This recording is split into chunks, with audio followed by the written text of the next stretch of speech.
আমাদের এই দেশে বাংলাদেশে যারা সকল সরকারি কর্মকর্তা কর্মচারী আছে, তাদের পরিবার আছে, তারা কয়জন অফিসিয়াল ফোন ইউজ করে?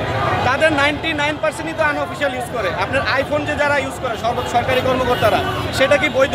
সেটা কি অফিসিয়াল? আইফোনের কি বাংলাদেশে কোনো অথরাইজড ডিলার আছে? বাংলাদেশে কি আইফোনের ফ্যাক্টরি আছে? কোনো কিছুই নাই। তো তারা যেহেতু ইউজ করে, আগে তারা বন্ধ করে কিনা আপনি সেটা দেখেন। তাদের পরিবারের সদস্য, তারা নিজেরা, আপনি সরকারি কর্মকর্তা যারা আছে, মন্ত্রণালয় বলেন, সচিবালয় বলেন, আপনি উপদেষ্টা বলেন, মন্ত্রী বলেন, সবাই কিন্তু আনঅফিসিয়াল ফোন ইউজ করে। বাংলাদেশের অলমোস্ট 80 থেকে 90% মানুষ আনঅফিসিয়াল ফোন ব্যবহার করে। আমাদের জন্য একটা নির্ধারিত ট্যাক্স দিয়ে দিক। আমরা যারা আনঅফিসিয়াল ব্যবসায়ী আছি সবাই আমরা ট্যাক্সের মাধ্যমে ব্যবসা করতে চাই।